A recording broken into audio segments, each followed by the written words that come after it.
The shifting sands of the Middle East can be described as pragmatic, Machiavellian, and outright bizarre. The Abraham Accords, economic priorities, and new alliances in the region have brought about new expectations of peace and prosperity. And while this is a real possibility, there is one nation who is poised, more so than others, to be the primary beneficiary. Here are 10 reasons Iran will likely be the king of the hill in the Middle East. Number 1. Economics. Iran is widely considered to be one of, if not the last, untapped market in the world. Iran has a workforce that is similar to Europe's export powerhouse Germany, a strong manufacturing base, a young and highly educated population, with the added benefit of sitting at the crossroads of Asia and Europe. It is already the third largest exporter of steel and is blessed with natural resources. It has 7% of the world's mineral reserves, valued at $750 billion. While Iran is already recognized as a major oil producer, with 9% of the world's proven reserves, it is its natural gas that will be the game changer. Today, it sits on 18% global gas reserves, which it only shares with its much smaller neighbor and ally, Qatar. Once Iran opens to the world, it will certainly become a multi-trillion-dollar economy. Number 2, the JCPOA.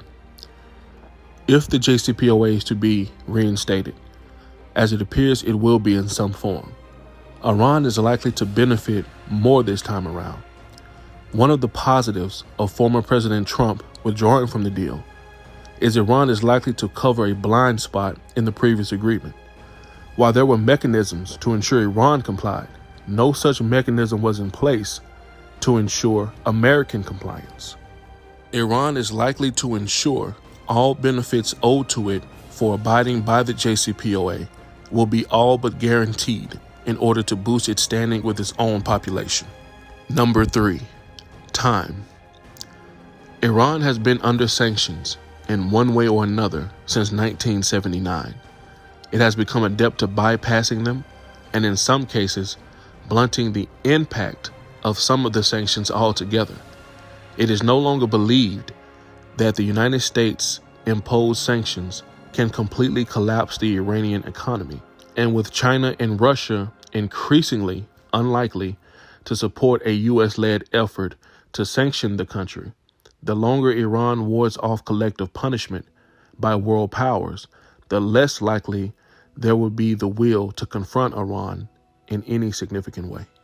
Number 4, U.S. disengagement. Simply put, the U.S. has new priorities. From a rising China that is challenging America at every corner, from Taiwan to influence in Africa in economics, to Russia undermining its efforts and possible invasion of Ukraine, with Nicaragua, Venezuela, and Cuba furthering their alliance in Central and South America, and not least of all, the internal struggles of rapidly changing demographics, a polarizing social climate, and motivating its population to work. The U.S. is happy with a deal that simply puts the Iran nuclear file to rest and that will allow the United States to focus its resources on other problems. Number 5, reliance on the United States. Iran's opposition, namely Saudi Arabia, Israel, United Arab Emirates, and Bahrain, for their part, have loudly contested Iranian moves in the region, but lack of a coherent, kinetic strategy beyond a few airstrikes of Iranian allies in other countries. They have heavily relied on American support to effectively push back on Iran. The United States, which lies across the Atlantic Ocean, has different priorities than those who are neighbors of Iran, which makes this reliance ineffective. Number 6, disunity. We would be remiss to not take note of the blockade in which the United Arab Emirates, Bahrain, Saudi Arabia, and to a lesser extent, Egypt, imposed on Qatar, accusing it of funding terrorism and supporting Iran and the Muslim Brotherhood. In response, Qatar depended on Iran for flow of goods and use of airspace, which only deepened their ties. Also, the lack of Arab consensus on whether Iran is a real threat.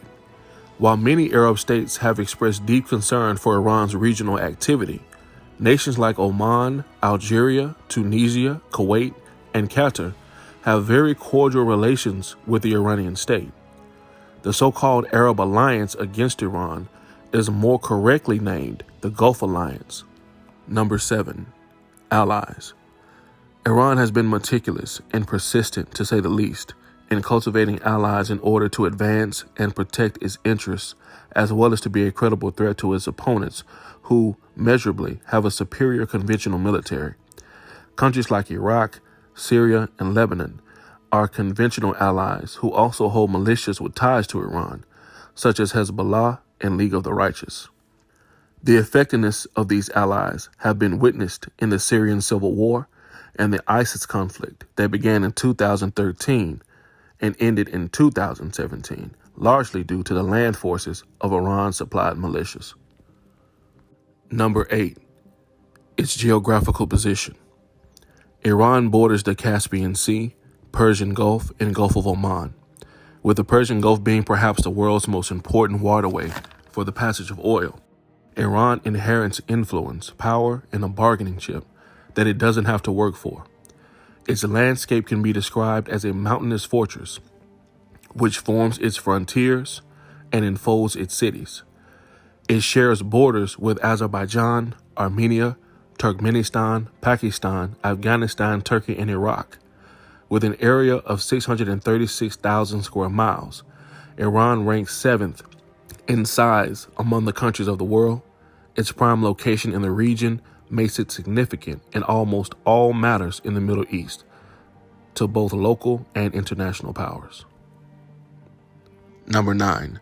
Iran has the third largest population in the region, with only Egypt and Turkey slightly more populous, and with a current population of 85 million, it is projected to reach 100 million by 2050. Iran's human capital is more than sufficient to meet its national goals militarily and economically. Number 10. Iran only negotiates with world powers. Despite the fact that those who oppose Iran the most are some of its neighbors, those neighbors have no ability to force Iran to the negotiating table. Even with the combined economic sanctions of the United States, Germany, France, and the United Kingdom, Iran was only forced to come to the table after its allies, China and Russia, also brought such pressure. This allows Iran to punch above its weight and to project itself as more important than other nations in the region. Don't forget, comment your thoughts, like the video, and subscribe to the channel.